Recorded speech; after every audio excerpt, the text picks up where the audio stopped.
শহর নগর গ্রামে গঞ্জে প্রতিটা জনপদে মানুষ খুব ভীত সন্ত্রস্ত। প্রত্যেকেই খুব ভয়ে আছে এই এসআইআর নিয়ে।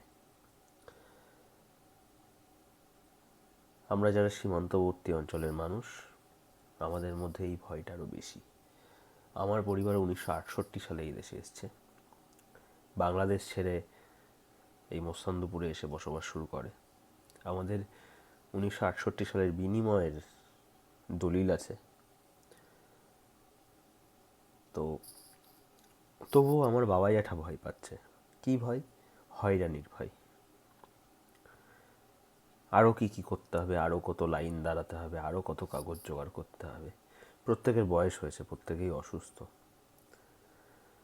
এই এসআইআরের সময়ে আমাদের উচিত আমরা প্রত্যেকের পাশে দাঁড়াই, আমাদের সহনাগরিকদের পাশে আমরা দাঁড়াই। কিন্তু একদল মানুষ তারা সহনাগরিকদের পাশে না দাঁড়িয়ে রীতিমতো হাসাহাসি করছে। এইবার খেলা দেখব, এবার ওরা কি করে। দেখুন, কেউ ভিটেমাটি ছেড়ে এই দেশে উৎসব আনন্দ করতে আসে না। তারা আসে তাদের সমস্ত কিছু ছেড়ে, সমস্ত কিছু ত্যাগ করে নতুন জীবনের আশায়, নতুনভাবে ভালোভাবে বাঁচার আশায়। তারা ভারতবর্ষে এসে করে খাচ্ছে, প্রতিষ্ঠিত হয়েছে। তারা তো আমাদের সহনাগরিক। কেউ আমাদের সাথে 20 বছর আছে, কেউ আমাদের সাথে 15 বছর আছে। আমাদের স্কুল কলেজ, আমাদের মেলামেশা খেলাধুলা সব একসাথে। আজকে এই এসআইআরের জন্য আমরা কেন আমাদের সহনাগরিকদের পাশে দাঁড়াবো না? সহনাগরিকদের নিয়ে হাসি ঠাট্টা করবো, এরকি ফাজলামো মারবো? কেন করব আমরা?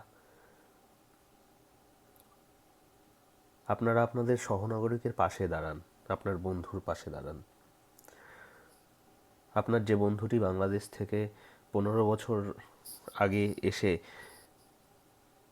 আপনার স্কুলে, আপনার বেঞ্চে, আপনার পাশে গিয়ে বসেছে, আপনি সেই বন্ধুটার কাঁধে হাত রাখুন, তাকে ভরসা দিন, সাহস যোগান।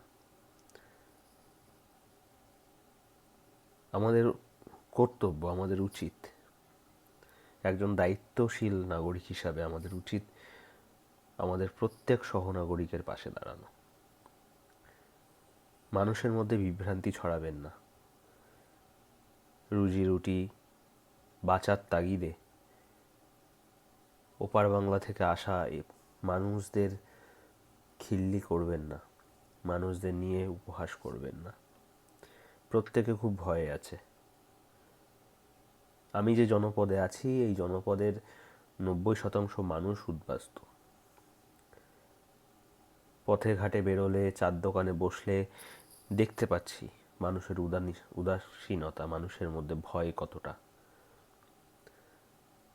আপনারা আপনাদের সহনাগরিকদের পাশে দাঁড়ান, বন্ধন তৈরি করুন।